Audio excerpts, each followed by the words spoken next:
Recording.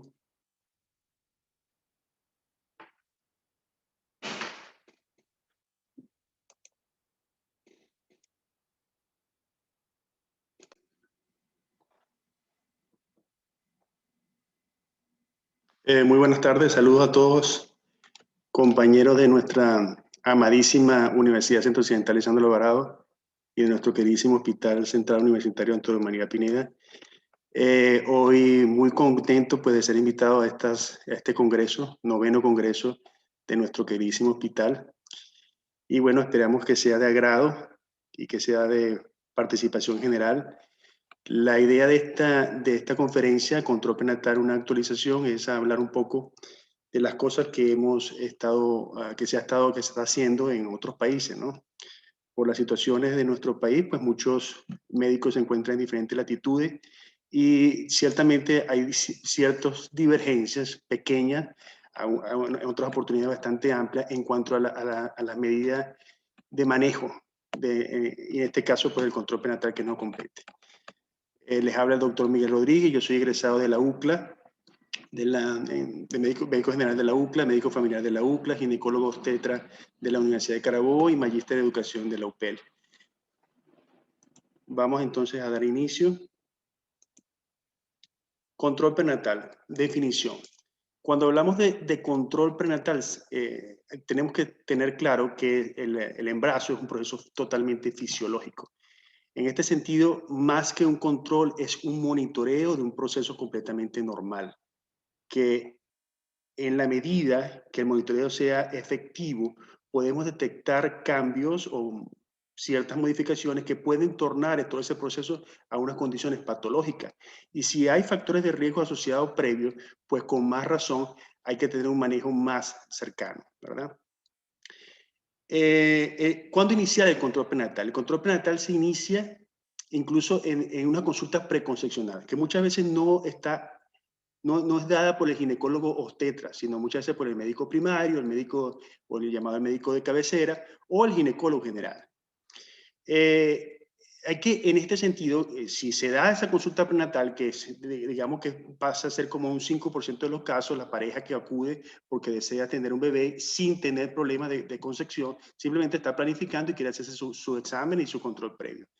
Lo primero que hay que hacer entonces es identificar los factores de riesgo que puedan estar asociados en esa pareja o en esa paciente que quiere salir embarazada. Cuando hablo de factores de riesgo, factores concomitantes como antecedentes personales, antecedentes familiares, factores hereditarios, el consumo de drogas, la parte biopsicosocial es muy importante el abordaje. No solamente enfocarnos en los problemas, en la patología biológica, sino en el área psicosocial. Producto del consumo de drogas, por ejemplo, el riesgo social que tenga la paciente. En este sentido, hay que hacer una evaluación ginecológica, esa paciente que desea una evaluación ginecológica, acompañada de su citología, su papá Nicolau, el ultrasonido transvaginal para verificar pues, las condiciones del útero, los ovarios, y los exámenes clínicos básicos, una hematología completa, la química sanguínea que nos permite valorar tanto la parte renal como también la parte del perfil hepático. Tipo de sangre, en este sentido también es muy importante, puesto que si es una paciente de RH negativo, pues hay que estar presente, que es una paciente que va a necesitar la vacunación.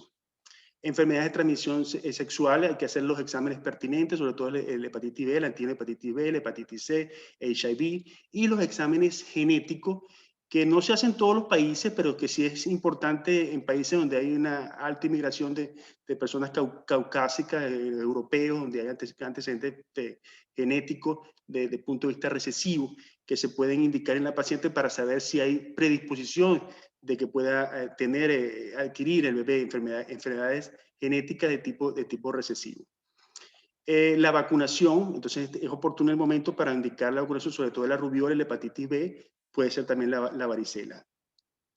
El ácido fólico, entonces se indica en esta consulta a toda paciente que desee concebir, pues el ácido fólico que se debe indicar al menos tres meses antes de la concepción.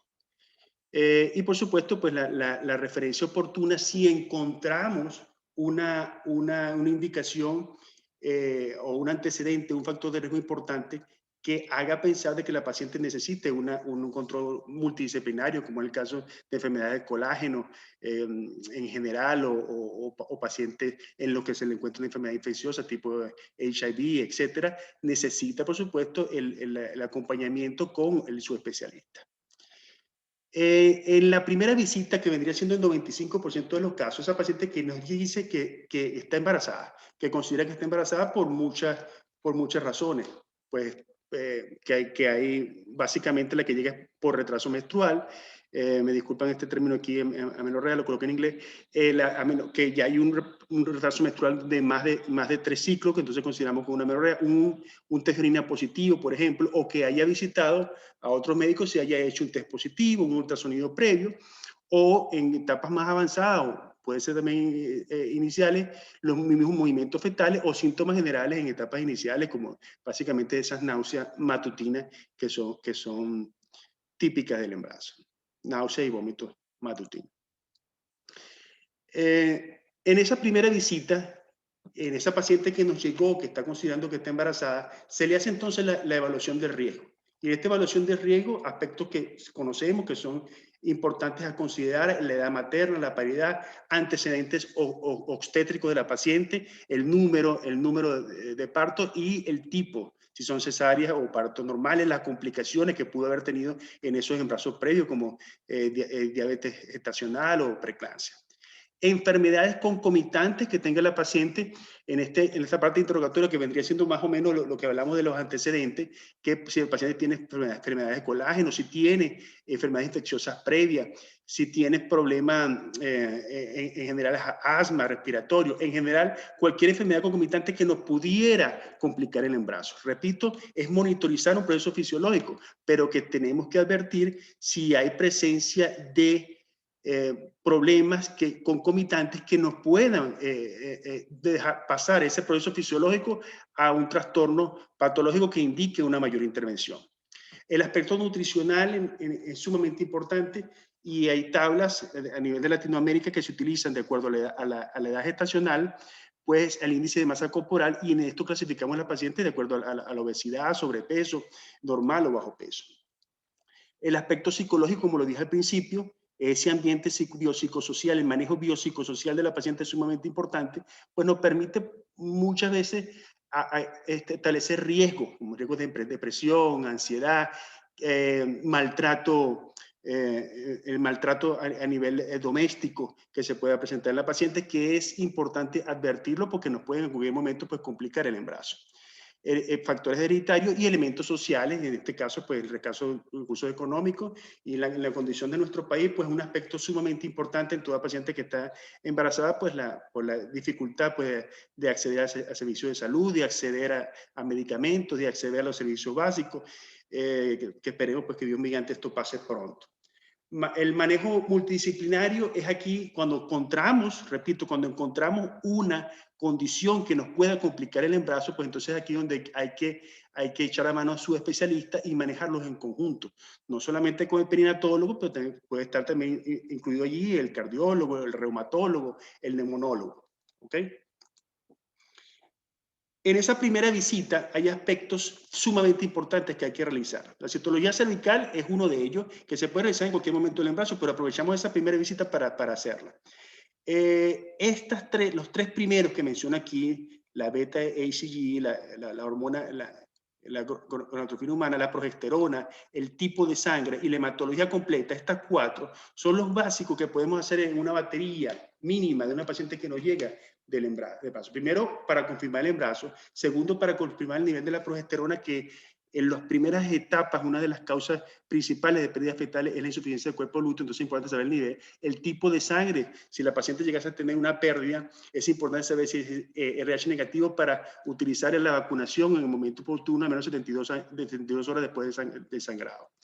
La hematología completa porque nos habla de una visión general. Sin embargo, podemos ampliar a esto un panel completo, como es la clínica sanguínea, otra vez la enfermedad de transmisión sexual si no se la tiene reciente, la hemoglobina A1C, que nos habla del control de la glicemia en los 3 meses anteriores, anticuerpos globulares, que no solamente anticuerpos, y en este punto es importante, porque no solamente es anticuerpos contra el tipo el anticuerpo D, sino también diferentes anticuerpos de proteínas que se encuentran en el glóbulo rojo que en algún momento pueden producir isoinmunización, no solamente una isoinmunización RH. La rubiola, rubiola antibody, por supuesto, para hay cierta inmunización a la rubiola, que es una de las enfermedades infecciosas que puede actuar de manera teratogénica en las primeras etapas del embarazo. La electroforesis de hemoglobina, sobre todo esos pacientes indicados estrictamente los pacientes de origen afroamericano que tienen gran incidencia en anemia drepanocytica, es muy importante realizar la electroforesis de hemoglobina. Toxoplasma test en la paciente que tiene contacto con animales, pues básicamente gatos.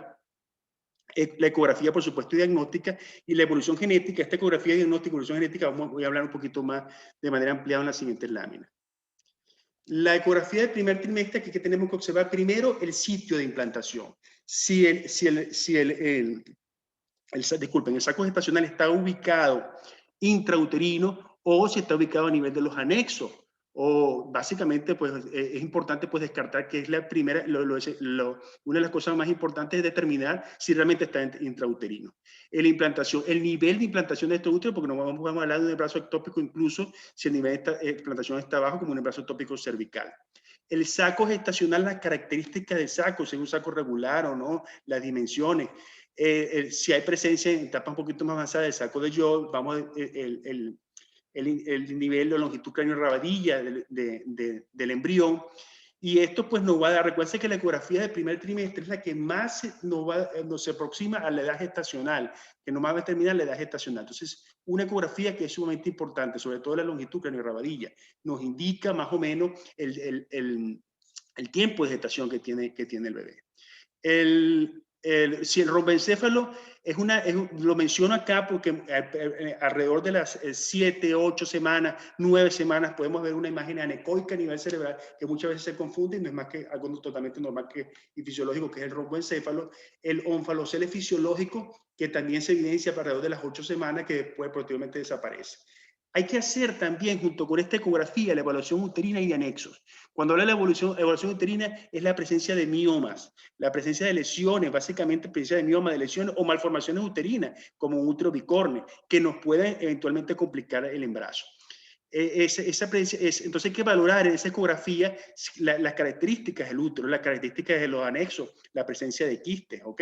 Y los cambios hemodinámicos que en la visión al Doppler debemos ya disminuir a nivel ver a nivel de la arteria uterina un cambio en la resistencia, la resistencia de la arteria uterina, una arteria de menor resistencia, un flujo mayor.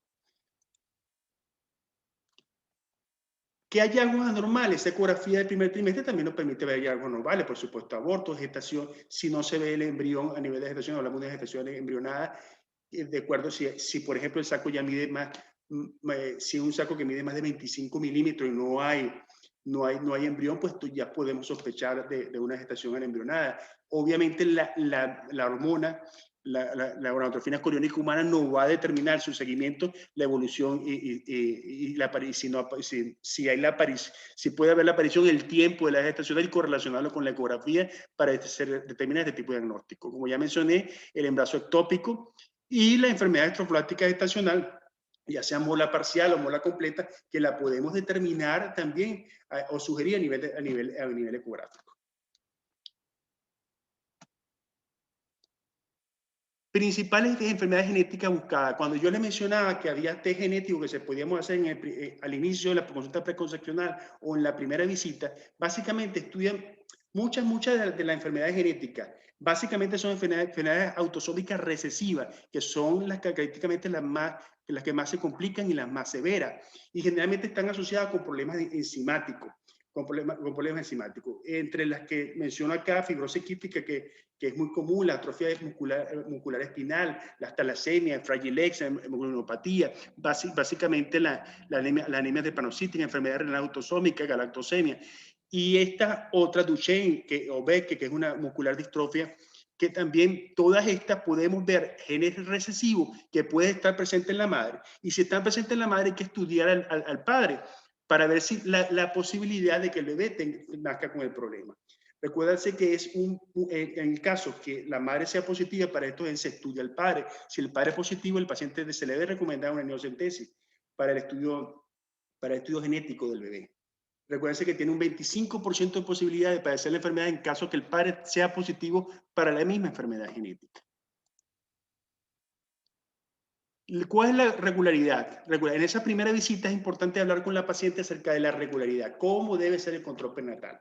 El control prenatal típicamente se debe dar, es lo recomendado cada 4 semanas hasta la semana 28, cada 2 semanas hasta la semana 36 y semanal hasta el parto, el momento del parto. Pero en la visita, la paciente se le advierte que la visita puede ser cuando ella lo desee también, si tiene algún dolor, si tiene algún sangrado, y de manera que ella se sienta confortable. Hay que hablar también en esta visita acerca, y se le habla también un poco acerca de la dieta, se le habla a través del consumo de vitaminas, se recomienda mucho el uso de omega 3 para el bienestar y el desarrollo neurológico del bebé. Entonces, los puntos a tratar en esta primera visita son síntomas asociados al primer y segundo embarazo. Hay que hablar qué es lo que ella puede presentar en el primer trimestre, en el segundo trimestre y en el tercero, los cambios más característicos, la presencia de náuseas, vómitos en el primero, los movimientos fetales cuando hace su aparición, el cansancio típico a nivel del tercer trimestre, todos esos cambios físicos, a nivel de los cambios a nivel posturales, a nivel de la marcha que ocurre a nivel del tercer trimestre, ya haberla un poco advertido, ¿verdad? Y más o menos, y a la paciente le gusta saber un poco del desenlace, cómo hablar, entonces ya uno la va calmando y advirtiendo que es un proceso fisiológico, que no en ningún momento es algo que se refiere a una enfermedad, simplemente que se necesita control y cuidado porque es producto, pues es el bebé, que es importante en esta etapa que ella le dé la mayor calidez, puesto que en esta etapa se está desarrollando la parte estructural y neurológica, y eso va a depender del futuro de ese ser. Hay que determinar por qué los exámenes deben hacer en tiempos determinados, y esto también es importante, ¿por qué la ecografía del primer trimestre, la ecografía del segundo trimestre? ¿Por qué no antes? ¿Por qué tiene que venir sus controles regulares? Porque a cada tiempo hay exámenes específicos y hay evolución determinada que hay que monitorizar. Hay que hablar de la dieta, de las múltiples preguntas acerca que tenga la paciente, qué o no puede consumir, qué puede tomar, qué puede hacer, se puede en cuanto que se puede pintar la casa, que se puede pintar el pelo, todas esas respuestas hay que hacerle y hay que hablar si la paciente pues tiene esas inquietudes. En la segunda visita, aquí hay en la segunda visita, ya son más o menos en la primera visita, que es una visita muy compleja, que muchas veces se puede hacer en dos partes, si hay muchas preguntas, si hay muchas inquietudes. Y en esta segunda visita es importante hablar del punto de vista genético. Aquí ya vamos a comenzar a buscar, a descartar los principales problemas estructurales y cromosómicos que pueda traer el bebé. En este sentido, desde hace un tiempo acá, yo estoy trabajando como midwife en una práctica privada en la Florida, y desde el tiempo que estoy trabajando, aquí puede haber una cierta divergencia a lo que aparentemente seguimos haciendo y lo que yo venía haciendo en Venezuela, que es el uso de la ecografía del primer trimestre, la ecografía del segundo trimestre, el screening, la dupleta, la tripleta o el integrado screening, que se hace pues para determinar que no son más que todo el nivel de las hormonas y la comparación estadística, y de acuerdo a eso determinar si hay riesgo o no para cromosomopatía. NIPT, que es el no invasivo prueba de embarazo, un test de embarazo, que no hace más que buscar a nivel de células fetales o células nucleares fetales o células fetales dentro de la sangre materna, y eso ya se puede hacer tan temprano como a las 9 o 10 semanas de gestación. Y esto se hace ya actualmente de rutina. Se hace el NIPT para asegurarnos que se puede encontrar muestras significativas alrededor de las 11 semanas. Recuerden que esto a través, buscando estructuras celulares fetales a través de la sangre materna, se hace alrededor de las 11 semanas para asegurarnos que pueden encontrar eso. Se estudia a nivel cromosómico las células fetales y nos determina con un 99.5% de seguridad, pues, si el paciente no viene con ninguna alteración desde el punto de vista cromosómico. Y cuando hablo de cromosomas, las cromosomatías principales, que son las que se estudian, que son el síndrome de Down, trisomía 21, trisomía de Edwards, trisomía 18 y Patau el 13. y a su vez nos da pues, el sexo. Entonces es algo muy esperado por la paciente en todas las consultas, en la mayoría de las consultas en este país, que es el NIPT que se realiza en las 11 semanas, básicamente para eso, para conocer el sexo de su bebé. Pero también todavía en nuestro país hay que tener en cuenta pues, que el screening sigue siendo importante, ya sea la dupleta y es recomendable aquí es el integrado screening. El screening que va acompañado de la ecografía del primer trimestre con la translucencia nucal, que mide la proteína plasmática asociada y la beta IgG, la gonadotrofina coriónica, y también que mide posteriormente, después de las 14 semanas, que nos va a medir la beta IgG nuevamente, nos mide la inhibina A, nos mide la alfa-fetoproteína, que son marcadores pues sumamente, que sigue siendo el marcador de la alfa-fetoproteína, es el marcador que se va a seguir utilizando sobre todo para defectos del tubo neural. Entonces, los estudios genéticos del primer trimestre, como ya les comenté, sigue siendo la translucencia nucal. Cuando no se podemos echar en mano del NIPT, del no invasivo pregnancy test, ese test que tú buscas la cromosomatía, células fetales dentro de la sangre materna, cuando no podemos echar mano de eso, tenemos que seguir haciendo los estudios genéticos del primer trimestre, buscando translucencia nucal, ver el ángulo apropiado para la medición de la translucencia nucal, recuérdense que es de parte de interno a interno, y acompañarlos con los componentes hormonales, como es la proteína plasmática asociada y la veracual. También otros marcadores ecográficos, por supuesto, la presencia del hueso nasal y la morfología del ducto venoso de Arancio. En cuanto a los estudios genéticos del segundo trimestre, estamos en el marcador múltiple, que es el cuadrante screening, que cuando lo asociamos con la dupleta, hablamos de integral screening, que es el único que puede competir con el NIPT. Repito, actualmente se realiza en Estados Unidos se realiza el NIPT de manera rutinaria y nos descarta, ya no se utiliza tanto la ecografía del primer trimestre. Pero si no hay la posibilidad, por efectos de seguro, no se puede realizar el NIPT, se sigue haciendo el integral screening, que es la comparación de la hormonal del primer trimestre acompañado de la translucencia nucal y acompañado de las hormonas que se realizan en el segundo trimestre, como la alfa-fetoproteína, el estradiol y la inhibina A, y por supuesto la gonadotrofina coriónica. Importancia de la materna ISP es sumamente importante, puesto que a pesar de que hagamos NIPT en el primer trimestre, el ISP sigue siendo un marcador relevante para defecto del tubo neural, es básicamente la espina bífida. A pesar de que sea negativo, va a ser negativo y no va a estar alterado en la espina bífida oculta, muchas veces durante la ecografía es difícil determinar si el bebé tiene espina bífida. Entonces, por eso el marcador sigue siendo la materna alfa-fetoproteína, que se realiza entre la semana 15 y la semana 22. Ecografía anatómica del segundo trimestre. Esta es la ecografía que se sigue haciendo y se seguirá. Esta es la gran ecografía del embarazo. Eso no va a cambiar y pasará mucho tiempo a que cambie, porque es la ecografía que, a pesar de que hagamos NIPT y a pesar de que hagamos la ecografía del primer trimestre, acompañada con integrado screening, esta ecografía es quizás la más importante, y en la actualidad es la más importante. Aquí es la única ecografía que la realiza el subespecialista, que la realiza el perinatólogo. Todas las pacientes regulares sin complicaciones, se manda al perinatólogo para la ecografía del segundo trimestre. ¿Qué importancia tiene esto? Eso es lo que nos va a dar efectos estructurales. La ecografía tiene como función visualización plena del bebé. Esa es la característica plena del feto en cuanto a todas sus características estructurales externas e internas. Ya sabemos que con el NIPT el paciente no tiene Down síndrome, no hay cromosomopatía, pero sí puede haber defectos estructurales que no son de punto de vista cromosómico, sino alteraciones que pueden ser genéticas o alteraciones estructurales en cuanto a su formación.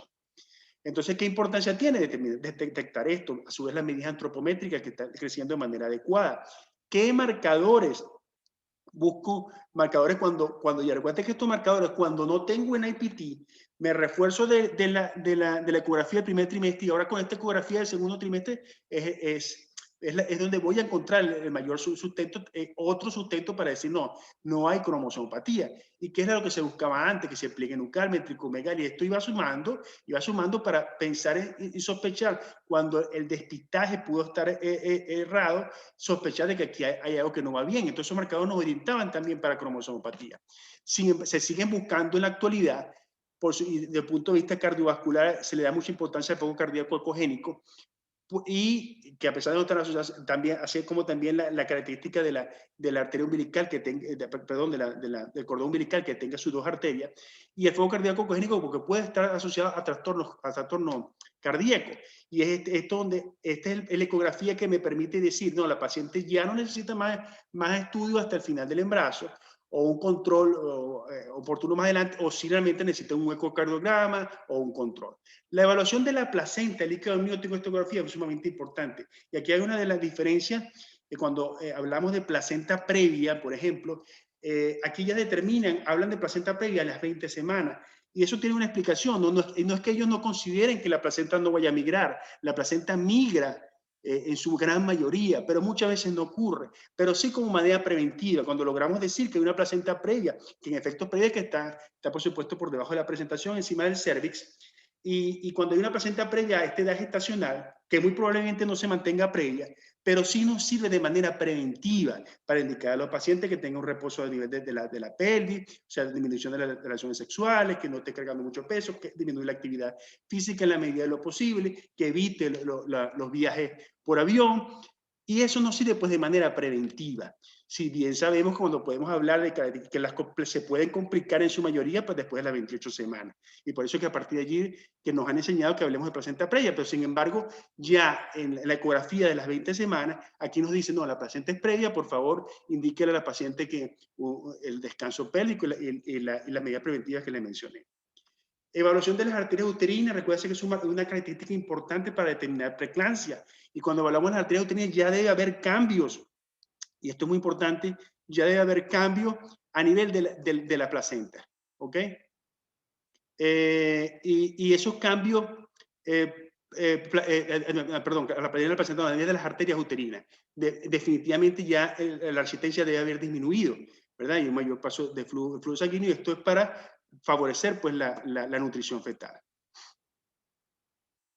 En la ecografía, esta ecografía del segundo trimestre también la podemos evaluar por aparato y sistema, y es importante entonces la determinación de ciertas anomalías que se nos pudieron pasar. Si bien es cierto que no hacemos una ecografía muy detallada en el primer trimestre, al menos la ecografía del primer trimestre debe ser una ecografía que nos determine que el bebé tiene las características estructurales esenciales, como fue una formación cefálica, su miembro de manera adecuada, el abdomen de manera adecuada, para no pasar después que se nos pasen pues, esas lesiones importantes. No se justifica que llegue una anencefalia a las 20 semanas, eso se debió haber determinado en cualquier ecografía, que no necesita ser una ecografía de segundo o tercer nivel. Malformaciones tan marcadas como esta deben ser determinadas en la ecografía del primer trimestre. Y en la ecografía del segundo trimestre, pues lesiones más típicas, como puede ser, o más detalladas, como puede ser, por ejemplo, el paladar hendido, el labio leporino, lesiones a nivel de cardíaco, que no se pueden determinar en la ecografía del primer trimestre. ¿Ok? Entonces, de manera importante, en la primera mitad del embarazo, en la primera visita, pues el ultrasonido, la evaluación de riesgo, la dieta, y hablar un poquito con la paciente en esos aspectos. En la segunda y tercera visita, las características, los marcadores genéticos, ultrasonido, en el IPT o el screening integrado, cualquiera que sea, pero hay que enfocarse en esa segunda y tercera visita la parte genética. En la cuarta visita, la alfa-fetoproteína, que como le dije, un marcador sumamente importante para el efecto de tubo neural, que se sigue haciendo entre las 15 y las 22 semanas, independientemente que hagamos en IPT, ¿ok? Si se hace este integrado screening, por supuesto, va incluido en integrado screening la alfa-fetoproteína. Y en la quinta visita, pues el ultrasonido anatómico. Si nosotros a veces no contamos, tenemos que, nuestros estudios en Venezuela, lo teníamos que formar mucho en la parte ecográfica. A diferencia de otros países donde hay técnicos ultrasonografistas, donde hay perinatólogos, y cada quien ocupa su espacio y se dedica a determinada área, ya sea desde el punto de vista técnico, desde el punto de vista profesional, en nuestros países tenemos que ampliar eso. Entonces, muchas veces nosotros mismos tenemos que formarnos como ecografistas perinatales. En ese sentido, pues es importante tener en cuenta el orden donde tenemos que hacer las cosas para que no divaguemos y hagamos el monitoreo apropiado de la paciente. La segunda mitad del embarazo vienen cosas importantes a considerar. Primero, la vigilancia. Ya el bebé está formado, ya pasamos la etapa de que estamos tranquilos de que no hay alteraciones a nivel, después de una buena ecografía del segundo trimestre, más o menos eso nos da una seguridad del 99.8% de que el bebé viene en buenas condiciones, que no hay alteraciones, al menos morfoestructurales importantes. La glucosa, el test de la glucosa y la tolerancia de la glucosa. El test de la glucosa se hace de manera de screening entre las 24 y las 28 semanas y la carga se da una carga oral de 50 y se toma de la muestra a la hora. No se hace una glucosa en ayuna, simplemente la glucosa en la tolerancia. Recuerden que una de las características es la resistencia a la insulina que tienen las pacientes embarazadas. Entonces nos interesa más cómo controla la carga de azúcar. Control de la presión arterial, pensando escribiendo la preeclampsia de acuerdo a ciertas consideraciones que tiene la paciente, por ejemplo, el sobrepeso, antecedentes de hipertensión, etcétera. La prevención de parto pretérmino. Y en este sentido hay que hablar mucho con la paciente de la hidratación. La hidratación es un elemento muy importante que había que hablarlo en el primer trimestre. La paciente debe consumir al menos 2 litros de agua al día, además de la ingesta de líquido que tiene con las comidas. El agua la hidratación es uno de los elementos importantes que evita el parto pretérmino, así como también hay que descartar, por supuesto, infecciones vaginales, infecciones urinarias y el grado de estrés de la paciente. Que esas 4 cosas, a mi parecer, son las más importantes que no pueden precipitar el parto pretérmino, de las más comunes, sin hablar de que la paciente tenga trastornos o problemas concomitantes. El control hematológico en la enfermedad de transmisión sexual, realizamos el laboratorio en el primer trimestre y realizamos el laboratorio en el segundo y tercer trimestre. Al menos la hematología completa debe ser realizada en 3 oportunidades, primero, segundo y tercer trimestre. Hacemos la hematología completa acompañada con el screening de la glucosa, que es, como le comenté, los 50 gramos y la evaluación de la glucosa a la hora, que se realiza entre las 24 y las 28. ¿Ok? El screening de diabetes gestacional, ya habíamos hablado un poquito de esto. Indicaciones especiales es cuando estamos en una edad materna avanzada, cuando hay un índice de masa corporal mayor de 30, diagnóstico previo de edad gestacional, embarazo múltiple. Se debe hacer el screening, incluso recomienda el screening en 2 oportunidades al principio, incluso hasta temprano, se escapa un poquito de las 24 semanas, entre las 20 y las 24 semanas se hace el primer screening, si este screening se está normal, se realiza al final como alrededor de las 28 semanas. Los valores normales siempre van a ser menores de 140, o sea, una hora posterior a la ingesta de 50 gramos de glucosa, el valor normal debe ser menor de 140 gramos sobre decilitro. Si la paciente no pasa el screening, tiene que ver la curva de tolerancia a la glucosa. Primero es un test confirmatorio. Si no pasó el screening, hay que hacer el otro test que nos confirma si la paciente tiene o no tiene diabetes gestacional. La muestra se realiza en ayuna. En este caso tiene que ser en ayuna. Se recomienda que para el screening sea en ayuna, pero no es mandatorio. La paciente puede haber ingerido ciertos alimentos. Pero para la curva de tolerancia absoluta, tiene ayuna. De hecho, tiene que tener una muestra en ayuna y una muestra a la hora, a las 2 horas y a las 3 horas, posterior a la ingesta de 100 gramos de glucosa. Y encontramos aquí pues los valores, como también en la tabla. ¿Ok? La ultrasonografía 3D es aquí donde, recuerden que es un monitoreo y la paciente quiere ver a su bebé, no está contraindicada en ninguna parte, no se realiza desde el punto de vista médico. Con la ecografía 2D podemos hacer diagnósticos totalmente certeros. La ecografía 3D, si bien es cierto, es utilizada por ciertos perinatólogos, realmente no ha sobrepasado. Se deja la ecografía para fines pues, de recreativo, de la madre, la familia, para evaluación del bebé. En ningún momento está contraindicada y del punto de vista, no está indicada desde el punto de vista médico, desde el punto de vista clínico, pero no está contraindicada. Y se puede realizar que es lo más aconsejable, entre las 26 y las 32 semanas. Los laboratorios del segundo y tercer trimestre. Como ya lo mencionamos, habíamos dicho que la hematología completa que se hace en cada trimestre, la enfermedad de transmisión sexual que debe hacerse en el primer y en el tercer trimestre, y repetir el test de la rubiola, la cecilia en el segundo y tercer trimestre si la paciente dio negativa y pudo haber estado expuesta a factores de riesgo a contagio. El GBS, que es la prueba del estreptococo, se realiza de manera rutinaria y es otra cosa. Además del NIPT, lo que mencionamos, ya el GBS, el estreptococo, la prueba del estreptococo es sumamente antigua, pero se hace de manera rutinaria en todas las consultas. Se recomienda a las 36 semanas de gestación que se realice un cultivo tanto en la parte vaginal como en la parte rectal en busca del estreptococo beta hemolítico del grupo B, Streptococcus galactae, que es un estreptococo que es resistente a la bacitracina y que puede, en un porcentaje menor, el 1%, pero cuando aparecen en los bebés puede ser muy severo, puede producir meningitis, neumonitis y por supuesto el sepsis, complicaciones bastante severas. Entonces, para reducir y para minimizar estas complicaciones, se le da a la paciente antibiótico y se le da antibiótico para minimizar, para eliminar ese 1%. El 18% de las embarazadas a término son positivas, exacto. Eso es lo que le decía a la paciente. El GBS puede, el estreptococo, ese tipo de estreptococo metabólico puede vivir en nuestro cuerpo sin producir ninguna alteración. Pero como el bebé no tiene defensa, no tiene anticuerpos, pues es importante darle, se recomienda, porque siempre pregunta, ¿qué hace? ¿Una relación de contacto sexual? No, es algo que puede vivir allí, pero se da antibiótico para prevenir que el bebé se infecte, porque como no tiene defensa, puede adquirir enfermedad. Pero solo es el 18% de las pacientes van a ser positivas, de esas pacientes que le hacemos el screening.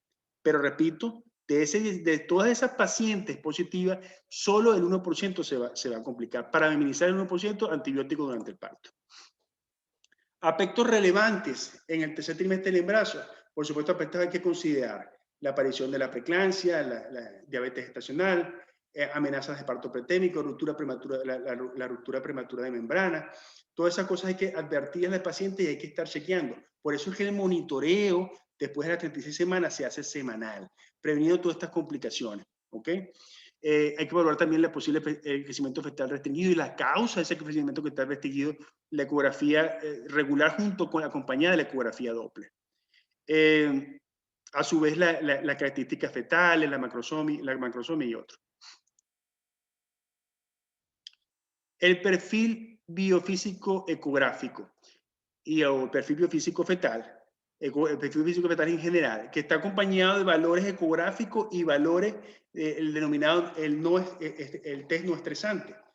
Y eso es sumamente importante, manejarlo desde el punto de vista ecográfico, al menos que tiene valores de hasta 8 puntos, le damos un valor de 2 puntos a cada uno de los elementos, como el líquido amniótico, los movimientos fetales, los movimientos respiratorios y el tono fetal o postura fetal. A estas cuatro se le da una puntuación de 2 para llegar a un valor de 8. Un perfil biofísico fetal de 8 sobre 8 nos da mucha tranquilidad. Incluso puede ser utilizado, evaluado semanalmente en la paciente que tiene esas consultas regulares, que lo podemos hacer de manera rápida, ver que el bebé se mueve, ver si hay movimientos respiratorios, cómo está el tono, y si vemos que consideramos que hay poca reactividad, es importante entonces hacer el perfil biofísico fetal completo con el test no estresante. La utilidad nos da mucha seguridad, nos habla de que la perfusión es adecuada, que la respuesta es importante desde un punto de vista motor del feto. Vacunación y embarazo. Como le dije al principio, hay vacunas que se deberían estar colocadas previos al embarazo, al menos la hepatitis B, la rubiola, podemos incluir aquí la varicela, pero podemos vacunar a la paciente y la vacuna que están recomendadas es la vacuna para la influenza, el flu, el denominado flu, sí, en inglés es flu, pero y la vacuna también para la difteria, tétanos y la tosferina, que se recomienda después de las 28 semanas, y la de la vacuna para la influenza en cualquier momento del embarazo. Esas están recomendadas y aprobadas. Bueno, ya como entramos en la etapa un poquito de actualización, ¿qué hacer con una paciente? La paciente tiene muchas preguntas ahorita acerca del COVID, la paciente que tiene una capacidad respiratoria un poquito disminuida por el embarazo, ahora tiene que utilizar máscara. ¿Qué recomendaciones? Las recomendaciones van a ser las mismas. No se ha visto, y esto en punto de vista de la relación del COVID con el embarazo, de que el SARS-CoV-2 tenga una mayor predisposición a la paciente embarazada en ningún momento. O sea, sabemos que es más que todo en edades avanzadas de la vida donde hay mayor predisposición. y el hecho de estar embarazada no hace que se afecte más, que haya mayor predisposición a enfermarse. No hay una evidencia de una transmisión vertical o que haya una infección neonatal importante, ¿ok? Para el SARS-CoV-2 no hay evidencia de que sea teratogénico, es otra de las características, y las complicaciones pueden ser producto de la severidad que den los síntomas del COVID o el grado, dicho en otras palabras, el grado de afectación.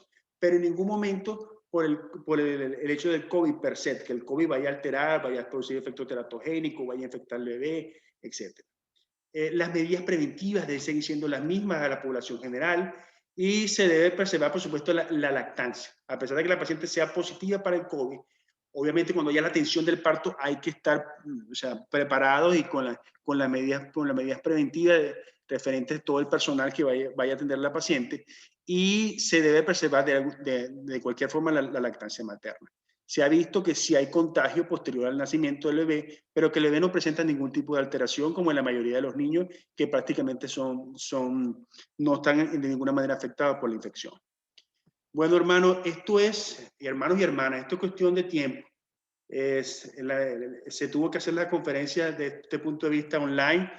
Yo comentaba con mi esposa de que antes del COVID había una campaña de que nadie podía usar, no era recomendable que el uso del celular, que teníamos que mantener más contacto, y ahora pues es esta vía la que nos está ayudando para mantenernos unidos, para poder comunicarnos con esta pandemia.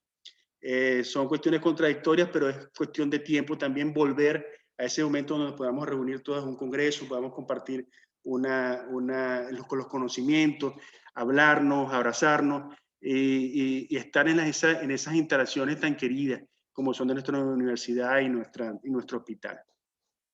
Desde aquí, pues, les deseo muchas gracias por la atención. Espero, pues, sus preguntas y comentarios, y estaremos siempre a su disposición. Me pueden contactar por cualquier red social, estamos a su plena orden. Compartir conocimiento es sumamente importante y relevante. Les di información acerca de más o menos lo que se aplica acá. Esperamos que ustedes puedan compaginar y evaluar con lo que estamos haciendo, y que no, yo sé que a veces falta de posibilidades y recursos, pero que de ninguna manera está errado. Nuestras capacidades, nuestro interés de estudio es al máximo de los médicos venezolanos. Los médicos venezolanos son uno de los más queridos en cualquier parte del mundo, y eso es una realidad. Y lo compruebo en la cantidad de pacientes que tenemos, que a pesar de que uno no tenga un grado profesional en este país, pues los buscan y somos muy apreciados. De mi parte, pues un gran abrazo. Muchas gracias por la invitación que me dieron en este Congreso Jornadas y el 9º Congreso de Pineda, y pues un gran abrazo a todos. Y no me quiero despedir sin desearles pues esta palabra en inglés, una feliz Navidad con esta barriguita. Un gran abrazo, Dios me lo bendiga a todos.